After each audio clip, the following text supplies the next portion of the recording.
PSU पे थोड़ी C focus कर लेते हैं और उसके बाद से फिर प्राइवेट सेक्टर पे भी फटाफट बात करेंगे। पीएसयू में मैम आपसे शुरू करना चाहेंगे। इरेडा देखिए, इरेडा में रिकवरी आती हुई दिखाई दे रही है। हालांकि इसे मतलब प्योर पावर पे तो नहीं कहेंगे, ये पावर का बैंक एक तरीके से कह सकते हैं इसको। आपकी टिप्पणी क्या रहेगी?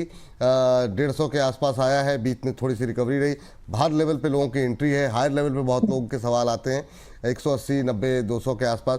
आपकी टिप्पणी क्या रहेगी अभी इरेडा को लेकर के? इरेडा में इन्वेस्टर का फोकस आना चाहिए। अगर नहीं है अभी तक तो आप इसमें इन्वेस्टिंग के बारे में सोच सकते हैं। दूसरा, जैसे आपने बोला कि ये पावर का बैंक है, तो डेफिनेटली पावर जनरेशन वाले जो प्रोजेक्ट्स होते हैं वो जनरली हैवी कैपेक्स वाले हैं। तो एनबीए जो इस तरह की कंपनीज है जो स्पेसिफिकली डिजाइन हुई है पावर कैपेक्स इन्वेस्टमेंट को बूस्ट करने के लिए, या फिर दूसरे वर्ड में बोले सब्सिडाइज सपोर्ट करने के लिए, तो इरेडा उनमें से एक है, या फिर लीडिंग नाम दिया तो कोई प्रॉब्लम नहीं है। और फिलहाल के लिए जो इसके रिसेंट थोड़ा सा जो डेंट था कि बैड लोन वगैरह जो हुआ है, उन सब के बावजूद भी इन्वेस्टिंग जो इनकी जो ऑर्डर बुक है, लोन बुक बोलते हैं हम उसको एक्चुअली, जो इसकी लोन बुक है वो इंप्रूव ही हो रही है और इंप्रूव होगी।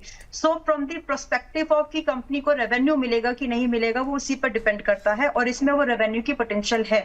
कंसोलिडेशन इसमें बहुत हो चुका है। Now it's time very very likely कि ये थोड़ा बहुत दिन और, मतलब 1 या 2 महीने का और थोड़ा सा सताव यहाँ पर दे, बट वेरी लाइकली कि अब ये यहाँ से उठने की तैयारी में है। तो एक रेंज, कंसोलिडेशन रेंज हम समझ सकते हैं जो कि 145 से 152, 150, ये 10 रुपए की रेंज में कुछ और महीने हो सकता है हमको थोड़ा कंसोलिडेट करते हुए मिले।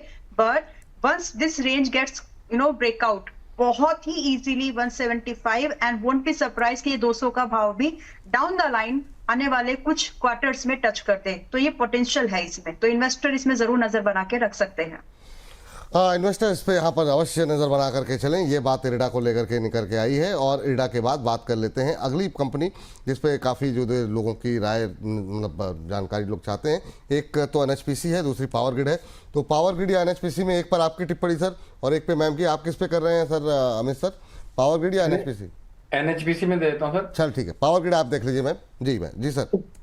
एनएचपीसी कुछ महीनों तक और कंसोलिडेशन फेज पे रह सकता है। चार्ट सेटअप अच्छा है, ओवरऑल 70 के नीचे लगता नहीं है, अभी 88 के आसपास का भाव है। इसको भी 88 से 82 तक हमें एक्यूमुलेट करना चाहिए। जिस दिन भी एक ब्रेकआउट सेटअप पे जाएगा उस दिन हमें 100 रुपए तक के भाव 99 टू 100 रुपीज का एक रेट दिख सकता है। जी, ये बात एनएचपीसी को लेकर के निकल के आई है। मैम आप जरा देखिए पावर ग्रिड एक। जी ओके, देखिए power grid direct power generation तो नहीं करता, लेकिन सप्लाई का जो काम है इसका, यानी जनरेशन हुआ, किसी ने उसको फाइनेंस किया, इरेडा हो गया, किसी ने जनरेट किया, उसमें और दूसरी मीडिएटर कंपनीज आ गई। When it's come to supply, कि उसको सप्लाई करके देना है, तो वो बिजनेस मॉडल है पावर ग्रिड का। तो मेरे हिसाब से आप एज एन इन्वेस्टर अब यहाँ पर धीरे धीरे ही सही, लेकिन अपना ग्रेजुअल इन्वेस्टमेंट शुरू कर सकते हैं। एंड अभी ये 285 पर है, और यहाँ से ज्यादा नहीं, एक सपोर्ट लेकर के हमको यहाँ पर देख के चल रहे हैं 270 का। एंड फॉर दिस सपोर्ट, यानी इस सपोर्ट के साथ में हम लोग आने वाले टाइम में इसमें एक टारगेट देखते हैं 300। तो अब आराम से आपका जो रिस्क रिवॉर्ड है, जिस स्टॉप लॉस की अभी हम बात करें 270 पर, 1:1 का तो इजीली है। बट अगर आपको इससे ज्यादा चाहिए तो आपको इन्वेस्टिंग की नजर से ही इसको देखना होगा, ट्रेडिंग के मायने से नहीं। तो ये समय लेगा, बट इट गोना परफॉर्म, क्योंकि जैसे एनर्जी के ऊपर बूस्ट आएगा, इनके ऊपर भी पोटेंशियल बढ़ेगी।